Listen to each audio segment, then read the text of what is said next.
9.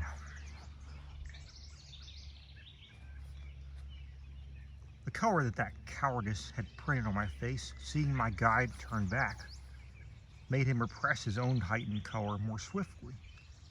He stopped, attentive like one who listens, since his eyes could not penetrate far through the black air and thick fog. Nevertheless, we must win this struggle, he began. If not, then help such as this was offered to us. Oh, how long it seems to me that the other one's coming. I saw clearly how he hid the meaning of his words, opening words with their sequel. Words differing from his initial thought. Nonetheless, his speech made me afraid, perhaps because I took his broken phrases to hold a worse meaning than they did.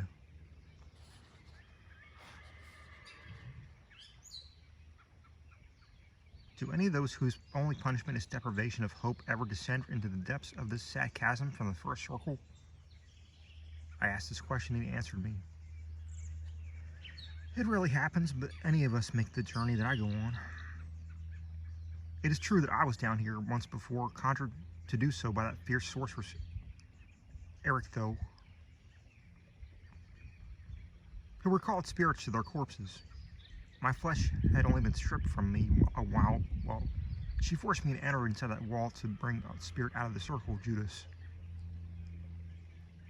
That is the deepest place, and the darkest, and the furthest from that heaven that surrounds all things. I know the way well, so be reassured. This marsh that breathes its foul stench circles the woeful city round about, where we cannot also enter now without anger.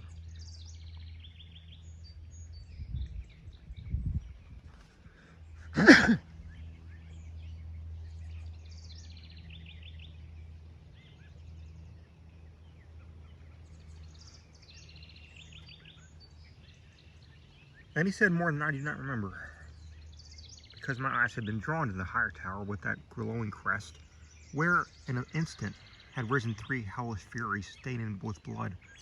They had the limbs and aspects of women, but covered with a tangle of green hydras, their hideous foreheads bound with little adders and horned vipers.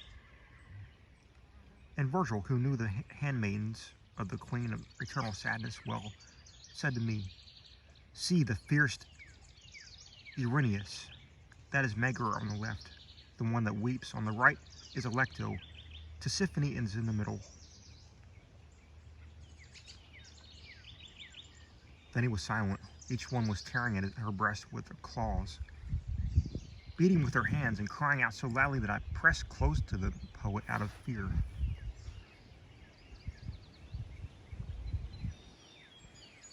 "Let Medusa come," they all said, looking down on us, "so that we can turn him into stone. We did not fully revenge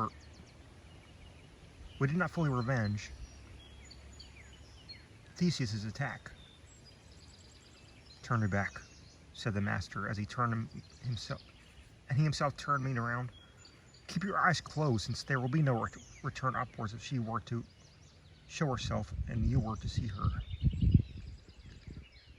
Not leaving it to me, he covered them too with his own hands. "Oh, you who have clear minds, take note of the meaning that conceals itself under the veil of clouded verse. Now over the turbid waves there came a fearful crash of sound, at which both shores trembled, a sound like a strong wind, born of conflicting heat, that strikes the forest remorselessly,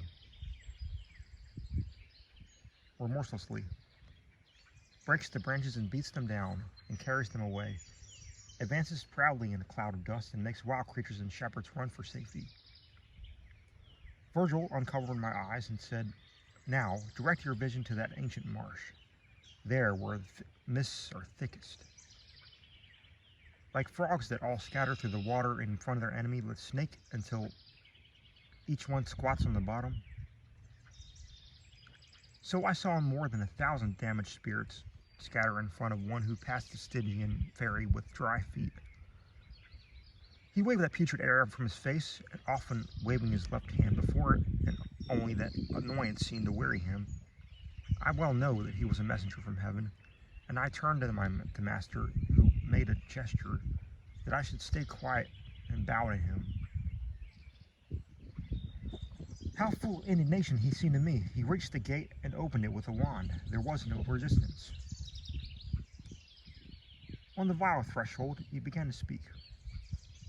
"O outcast from heaven, why does this insolence still live in you?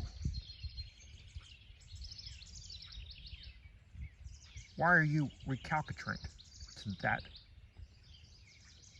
will whose aims can never be frustrated, and that has often increased your torment? What use is it to butt your heads against the fates?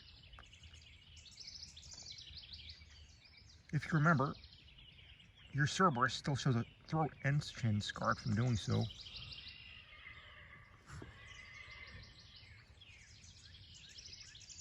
They returned over the miry pool and spoke not a word to us, but looked like one who preoccupied and driven by other cares than of those who stand before him.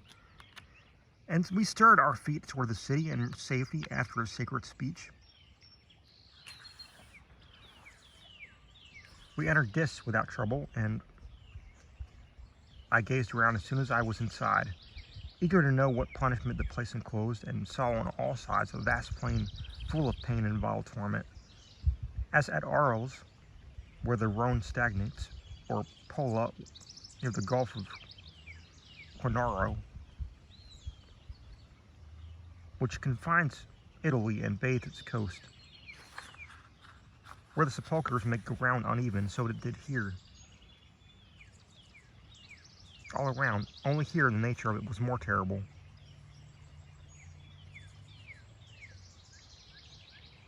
Flames were scattered around the tombs, by which they made theirs so red hot all over that no smith's art needs hotter metal. Their lids were all lifted, and such fierce groans came from that indeed they all seemed to be of those of the sad and wounded. And I said, "Master, who are these people entombed in those vaults, who make themselves known by tormented sighing?" And he to me, "Here are the arch-heretics,